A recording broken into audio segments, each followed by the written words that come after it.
In this series of introduction to cross-border trade and international business, trade finance angle, we today talk about trade market infrastructure. Trade market infrastructure refers to the various systems, institutions, facilities, and other paraphernalia that supports or enables cross-border trade. This infrastructure is very essential, very crucial for the smooth flow of goods and services. This infrastructure is necessary for the financial transactions to happen across the borders to between one another country. This comprehensive overview is expected to explore the various components of the infrastructure, their importance in facilitating international trade, the various challenges that we face, and the strategies for mitigation. Physical infrastructure. When we talk about physical infrastructure, we talk about the backbone of the international trade that helps us move the goods from one place to another. These are the tangible means from or through which the goods move from the producers to the consumers across the borders. The transportation network includes different modes of transport: sea, air, road, rail, etc. It includes the railway stations, the airports, the harbors. They facilitate the movement of the physical goods. For example, one of the influencing factor in the physical infrastructure is the Belt and Road Initiative launched by China. It aims to develop a vast network of land and sea routes connecting Asia, Europe, Africa, and thereby enhancing the capability of China to trade by depending on this infrastructure built across multiple countries in multiple modes. What are the challenges? The BRI initiative comes with a high cost of development. Building a harbor or an airport is not easy. It also brings about the environmental concerns. It needs to have a coordination among different departments of the same government in a country as well as the multiple countries across the border. What are the mitigants? The private public partnership could help to finance the infrastructure projects. Adoption of sustainable conditions could earn the goodwill of the public. Multilateral agreements could help in better coordination and collaboration across the border. Look at another scenario. If there is a landlocked country, a developing nation, a third world nation, and it need to invest in upgrading its road network or develop a dry port, an ICD or ICT, internal or interior container depot or container terminal, then they will be able to significantly reduce the transportation time or the cost for their exports. But it comes with a need for multilateral collaboration. Then comes the logistic facilities. The logistics involves warehouses, distribution centers, intermodal terminals, and also places for cold storage or temporary transit or transfer of the goods. It includes customs bond warehouse. For example, the port of Rotterdam automated the container terminals using advanced robotics and artificial intelligence so as to get what? To get an efficiency in handling large volumes of cargo, thereby reducing processing times, which resulted in enhanced capacity at the port. What were the challenges? Keeping pace with the technology is the most important challenge faced by the logistics industry. Balancing automation vis-a-vis the employment concerns. And now when we talk about digitization, along with it comes the duty to ensure cybersecurity in the digital operations. What could be the mitigants? Continuous investment in technology and making it more fail safe, making it cybersecurity proof. We also need to invest in the training and reskilling of the workforce. We need to build in robust security measures from the digital and other angle and also conduct regular audits and inspection to ensure that these measures are adequate. What could be a sample scenario for this? A developing country establishes a network of modern warehouses with IoT and other things and cold storage, thereby enabling its agricultural sector to preserve the perishable goods and export to faraway markets. Let us talk about digital infrastructure now. Digital infrastructure increasingly becomes important for facilitating trade. It becomes critical for the new processes because of the new forms of trade. One of the forms is the EDI, or the electronic data interchange, which allows digital communication between the various arms of the government and the various corporates and customs and logistics agents. ASEAN countries, Association of Southeast Asian Nations, have a single window initiative that connects to all the member states, enabling electronic interchange of the trade related documentary data. What are the challenges in EDI? It is an interoperability between the different national systems, data security concerns, and resistance to change from traditional paper based processes. The mitigants are adoption of international standard for data exchange so that all national systems could be integrated, and then data protection measures could be implemented. Training for users and helping them understand the value add will significantly increase the usage of the EDI systems. A small importer or an exporter can use EDI to submit the customs declaration electronically, reduce the paperwork, reduce the time required, reduce the overheads. These are the benefits. Then comes the DLT, distributed ledger systems, or the blockchain technology. They also offer enhanced potential for transparency and efficiency in the systems, but adoption is poor before the want of ecosystem.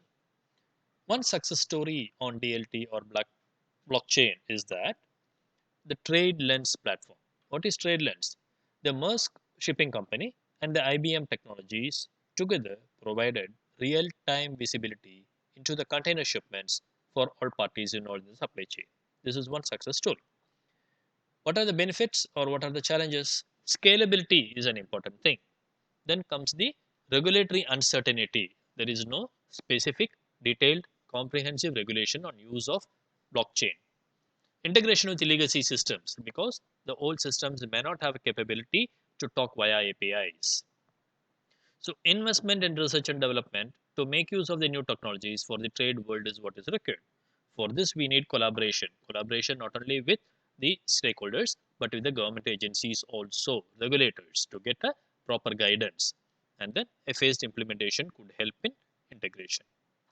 A consortium of banks had come together along with the trading companies to set up a blockchain based open account system like Marco Polo, or a letter of credit system like Voltron, for reducing the processing times.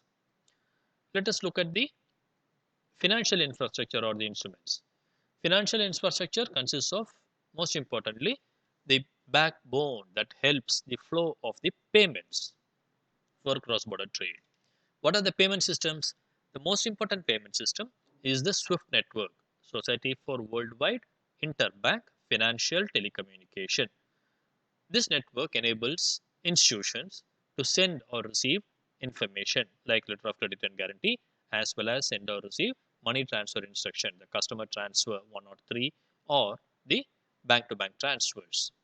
Ensuring security is very important in a financial instrument. Managing the exchange risk is the responsibility of the parties concerned, and compliance with the regulation is the responsibility of the institutions that are participants of the SWIFT network. So, continuous enhancement of the infrastructure, of the know how, of the applications is the requirement. What are the trade finance instruments? The trade finance instruments provide funding and risk mitigation. These are the two benefits that are provided by the trade finance instruments. For example, a letter of credit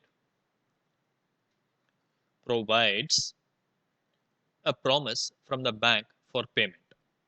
The challenge is complexity of the documents and terms and conditions, limited access for small and medium enterprises to get the letter of credit, and sometimes fraud in the documents. This can be managed by digitization of the process, developing alternative solutions, and implementing AI, etc. for analytics. If a fintech company develops a platform that connects the small and medium enterprises with the exporters and investors, then there could be alternative sources of funding from the investors. We now go to the last infrastructure, which is a regulatory or the legal infrastructure. It underpins the conduct of the international trade. For example, International Chamber of Commerce has rules. Every government has a regulation on how the import or export can happen. Different countries have a director generals of foreign trade who manage or direct the way the trade could happen to their country or from their country. Most importantly, the customs and border management, where we have the various tariffs being implemented or the quotas being implemented to prevent or encourage flow of goods. The World Customs Organization WCO has a safe framework. It provides standards for modernizing customs procedures. The safe framework of the WCO provides standards for enhancing supply chain security. So, balancing trade facilitation with security concerns, harmonizing procedures, and keeping pace with e commerce are the important requirements to make use of this infrastructure. What we need is a risk management system and adoption of best practices. Coming to trade agreements and rules, the international rules provide legal framework. For example, the World Trade Organization has global rules for trade. They provide a forum for negotiating the agreements and also to help in dispute resolution. So, navigating the complex conflicting trade rules is a challenge. Addressing these new technology is also a challenge. The mitigation is to adopt and reskill people and train the staff to ensure or manage and make it possible that there is capacity in the organization to handle this complex web of regulation and technology. Enhancing stakeholder participation. Enhancing stakeholder participation could also help in information dissemination, which could help complying with these regulations easier. We have found that a lot of countries form groups to form a regional trade agreement. This includes provision for e-commerce and digital services. They adopt new forms of trade and they facilitate trade among their constituent exporters and importers in the form of most favored nation or a trade agreement. The information and communication infrastructure is very important because the trade related information is part and parcel of the business communication. The trade information portal are usually centralized and they provide information on what resources are available in a country or what goods are being sold or sourced from them. For example, European Union has a help desk that provides information on the tariff or the statistics requirements for the EU market. So keeping this information up to date is a challenge whereby technology could come in handy because automation and digitization is the answer for this problem. The UI UX design is very helpful here, and so corporates are willing to develop APIs for data integration along with the banks. A small exporter could use the national trade portal to research the market requirements in other countries. They could look at the opportunities and they could take an informed decision on whether to export or not. Then comes the telecommunication network. In telecommunication network, we are talking about the latest internet technology. The 5G network promises data connectivity in a very better fashion compared to what it was 50 years ago when we did not have even telephone to reach the other counterparty. So widespread coverage of telecommunication capabilities, the bandwidth availability, the reliability, the cybersecurity management, all these are the dependencies for which private public partnership could be an answer or a impediment for network expansion. Also, implementation of data security is a requirement because the more we use technology, the more there is scope for some private data unknowingly getting leaked out. Diversification of supplier could help in what do we call uh, disaster recovery or backup mechanism. Then comes the need for human capital and human skills. The knowledge and skills and expertise of the people involved, either at the corporate or at the bank, is an important component of the trade infrastructure. What we need is a trade education and training. The education and training programs are required to develop the skills in the people involved in trade finance. The SME Trade Academy or ICC Academy, etc., are the examples who are helping in this area. What is important is to keep the curricula relevant. It's also important to fill the skill gaps in the emerging areas. There needs to be accessibility to these trainings and affordability. Regular updating of the information, developing specialized programs, and offering flexible or online options are the answers to the challenges that we face today. Suppose a country implements a national trade skills development program, it will enhance the workforce to engage in international trade. Then we come to trade support institutions. The trade support is usually offered by national export promotion agencies. Export promotion agencies, they offer market research, they offer trade fair participation, and they help in export development. Sometimes they also help in political risk insurance. So adapting these services to evolving the market needs is one of the requirement for which regular consultation with the community is necessary to understand the needs. And then one need to have a targeted programs on different geographies to help exports. The trade support institution can partner with e-commerce platform, for example, to help local artisans reach global markets online. For example, today anybody from anywhere in the world can sell on Amazon network. Then as another aspect of infrastructure, we talk about sustainability. Sustainability supports environmentally and socially responsible practices. One aspect of this is a green logistics. Green logistics initiative is to reduce the environmental impact of trade related transport and logistics. So when you travel by air, you will try to see how much carbon footprint you are leaving. For example, Port of Los Angeles Clean Air Action Plan had implemented various measures to reduce emission from the port operations and improve the air quality. So balancing environment vis-a-vis the economic consideration, implementing new technology, coordinating with various agencies are important in this aspect. Adoption of green technology can be done in a phased manner so that the carbon footprint can be reduced day by day by collaborating with various stakeholders in the supply chain. Then comes the ethical trade infrastructure. The ethical trade infrastructure supports fair labor practices because it is a reputational risk if, for example, if your products are manufactured by child labor where children do not go to school but go to factories. So the where from you source in your global supply chain and how you source that information is very important. So the ethical trading initiative brings together NGOs, workers, and trade unions to ensure that nobody's right is unduly infringed. This brings about the requirement of a transparency, requirement of a traceability, and a requirement to address the diverse labor needs.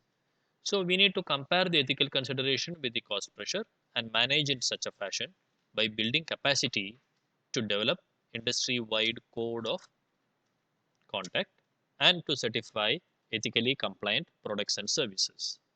For example, if a major retailer of garments implement a blockchain-based system to trace the origin of its products and ensure that it is ethically manufactured, will have a better market. To conclude, trade market infrastructure is a complex and multifaceted ecosystem. It underpins the global trading or a global economy. The physical transportation network, the digital platforms, the financial systems, each of these components play a crucial role to ensure the goods, services, and information flow across the borders. As trade continues to evolve, driven by technology, changing consumer behavior, global challenges, climate, and other considerations, the infrastructure is also adapting and adopting and innovating. The key trends of the future include digitization, which is growing day by day, emphasis on sustainability ESG goals, enhancement of the integration of supply chain using technology, adaptation to the new forms of trade or new forms of settlement, example e-commerce, resilience and risk management to prevent disruptions by having multiple vendors and thereby investment investing in or investing for improving the trade market infrastructure in a continuous fashion. Countries and businesses are able to enhance their competitiveness at the global marketplace. So there is a need for collaboration and consultation with all stakeholders, including regulatory agencies and the government, to leverage the technologies to ensure the benefits of trade are widely shared. Thanks for watching this video. We shall catch up in another session.